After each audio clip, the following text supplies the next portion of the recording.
Hello again, everyone, and welcome to another riveting episode of Leftover Junk, this series that hasn't quite picked up the steam I intended it to. And unfortunately, the reason why this episode has been in development hell since the series began is because I've always wanted to have Trent Severri of HEMI here with me, both of us talking about the experience of getting together and forming this whole union of the band and all the stuff that built up to making the music video and some other things. But, you know, schedules don't work. It's not so convenient for us to get together. We live about 45 to 50 minutes apart, so it's a little harder to work things out with everything that goes on in life. So you got me here, and maybe for like a special DVD extra or something like that, you'll have us talking more in depth about that sort of thing. But for this episode of Leftover Junk, a little bit of history. A little bit of history about how things came together and basically the pre-production process. And so first off, obviously, you have to release the album first. 2007, HEMI released their debut album, Fire in the Sky.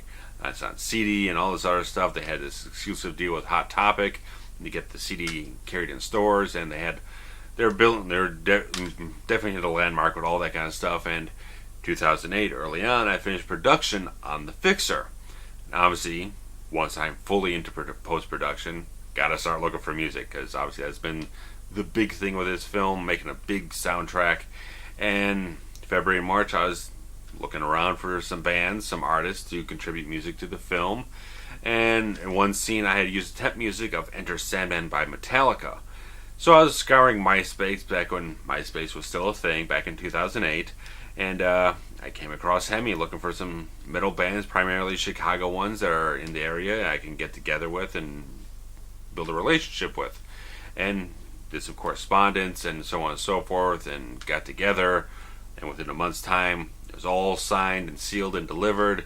And right from the first time I met Trent at the HEMI rehearsal space, we were talking about doing a music video, and I've always wanted to do a music video. They're freaking cool and everything, and getting to know the band a little bit here and there, and attending a live show later on in the summer. And there was a lot of things that went into trying to get this thing off the ground. We had a lot of ideas from myself, from Eric, who was the director of photography, just going around a lot of different ideas that didn't quite pan out. And basically we ended up solidifying into shooting the whole thing at pretty much the band rehearsal space building.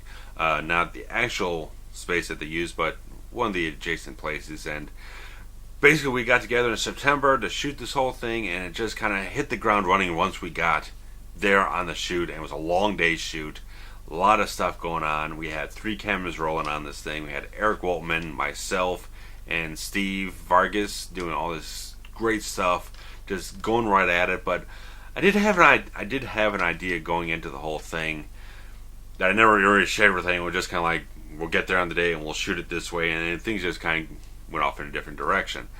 And basically what you'll see in this early cut of the Fire in the Sky music video is basically my attempt to craft that idea that I had, that I would kind of like slowly reveal the band as the video goes on, kind of this big dramatic reveal that you get a lot of close shots, the instruments, them playing everything, and just kind of gradually reveal into a big dramatic shot.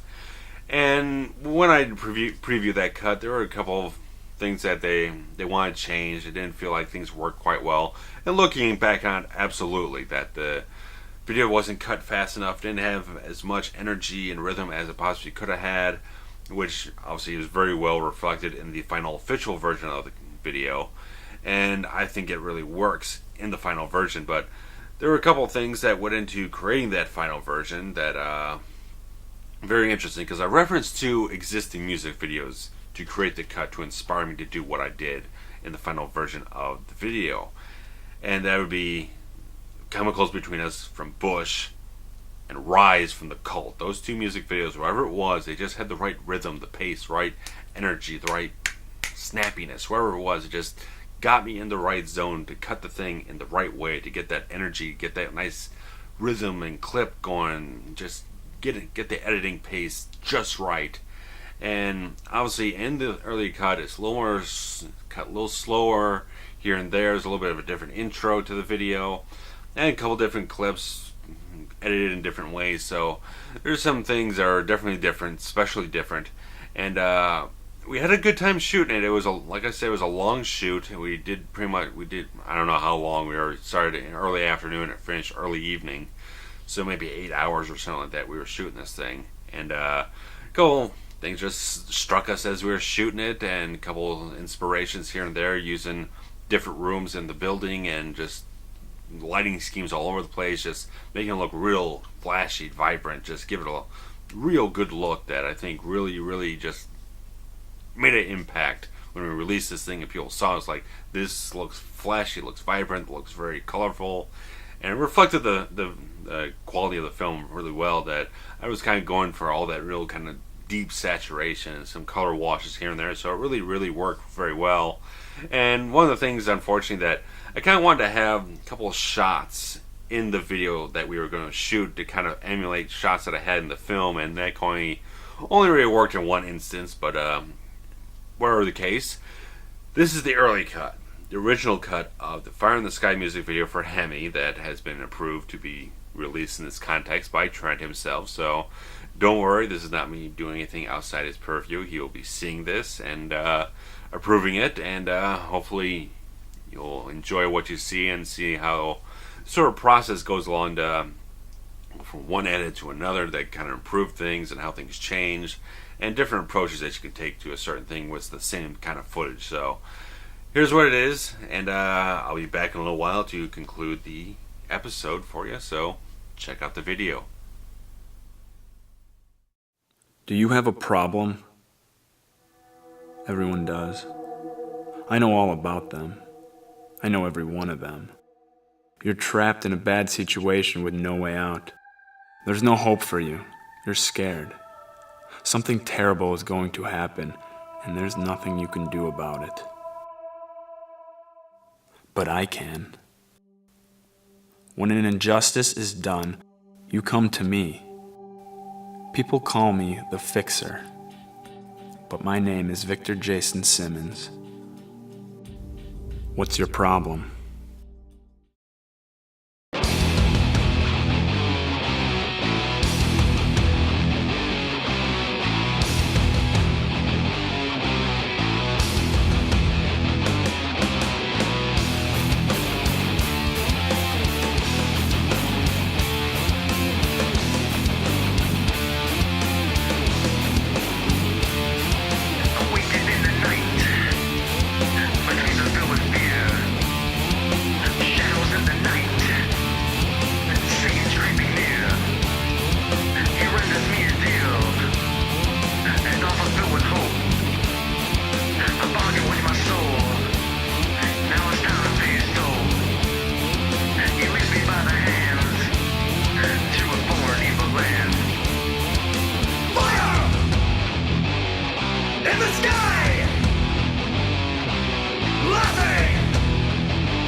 Alright, so there you have it. Definitely a number of things changed to the final version, but a few things stay the same. I kept a few ideas in there, and it's very interesting seeing that sort of evolving process of editing, especially when it's like so used to being the final say on editing that I edit the way I want to, I put it out there, and no one else is involved with the process. And it took a little warming up to get into that collaborative process of editing, running things past someone else, and getting their input back on how they want things represented well. And that's something that's continued on since then with HEMI and Trent and everything, and just making sure he sees everything is the way he wants it. And he feels good about how things are represented. And usually he's pretty blown away by what I do, which is a great feeling that someone feels that strongly about the work I do. And watching this video again is just really, I just like the fact that Eric Waltman, you brought this great production value to everything. You had all the great lighting gels and the lighting gear and all the dolly shots and everything, just create a real high production value that I think really did a lot for the band. That just like they put out this video and it looks great and it looks like there's good production values, and just kind of says we're up to another level at this point. And that's the way it's been in this collaborative process the whole way through. And I just love working with this band because a little bit of my history is that sorry, my nose, that back in 2000 to 2002 I attempted to have my own garage band. I was trying to be very serious about it, but the other guys in the band were a lot younger than I was, so they didn't take things quite as seriously as I wanted them to, and it just kind of fizzled out. And I was supposed to be the singer-songwriter. I'm not very much of a singer at all, and I had a bunch of lyrics written for songs that I had no music for, so it's one of those things that I really was interested in developing, but it really never got anywhere. And then I had a friend later on that who was a great guitarist in a band of his own, and lasted for a few years. I was very involved with the band. I did a lot of video shooting for their shows and everything, and it dissipated after a certain point. People just went on their separate ways in life. And 2008, hook up with this great band HEMI, and it's been a great ride ever since. And I love working with this band. It just feels like such a vicarious relationship that I'm so integral to the band. And just because I'm not a musician, obviously I'm not a musician. I've had a guitar for 13 years. I really don't know how to play it worth a shit. And it's great being able to just be involved with the bands that much, that closely, and be that trusted and integral to the whole band's process, and be able to apply my skills, my talents to it, with the video editing stuff, the videography, all the filmmaking, and the web design stuff. Everything that I do greatly benefits the band in a way that they can't do it themselves, that I can bring something more to the band that they don't have. And that's a great feeling, that I don't have to be a musician. I have an effect on the success of this band. And it's been great doing all these music videos and shooting other live stuff. It's just great. These guys are my great friends, and I love working with all these guys. And it's great that Fire in the Sky is this song from the band that's kind of transcended through all these lineups, that Trent likes having the fact that he has a recording of this song with pretty much all the major lineups of this band. Ever since the song was written, he has a recording from each version of the band since then. And it's great that have such a great part in that we've done that music video, and we also did a live version of the video. And it's just great that I kind of helped encapsulate that one song, the sort of signature song for the band, in such a great way that has such a sentimental feeling for Trent. And it has a great place in the band, that it was the title track of their debut album, and it affects everything that goes on from there on out. And it's a really solid piece of work in terms of the video, in terms of the song, and what every new member of the band has kind of brought to the song. A little different thing here and there to enhance it and develop it and just make it a great piece of collaborative effort every step of the way. And it's just great working with HEMI. It's great. I love working with these guys. It creates so much fire in me that I'm involved with this band, and that we can create such great content and great fire and be part of something a little different than what I usually am. I love doing music videos. I just get such a fire in me to do this stuff, and I can't wait till they get the next studio album done. We can do another really properly produced thing instead of putting together footage from the studio recordings or the live stuff. We can actually do a real produced music video like we did with Fire in the Sky and do something that just blows everyone away all over again. And that's basically the genesis of Fire in the Sky and what it's led to after all these years. And it's great that we even went all the way up, Trent and I, up to Milwaukee about 3 years ago and did the one and only live screening of it at the final Firestarter Films Festival in Milwaukee. And it was a great time. It was a great day, great afternoon that we went up there and presented the whole video and got a nice, great reaction from everyone. It was a really special time for us, and I wish we could relive it again and again and again. But regardless of that, go check out the official videos.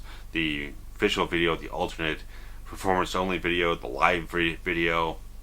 It's all great stuff. We put a lot of great hard work into it, and just there it is. There you go. And that's it for this episode of Leftover Junk. You can go to HEMImusic.com, get hooked up with everything that's HEMI, and just indulge yourself in everything that they have to offer. We're going to be going back live on stage before the end of the year, and I hope you people will be checking all that stuff out for HEMI and just support them, support RavensFilm Productions, and just that's all we got. Stop rambling and let you get on with your lives, and take care. Bye.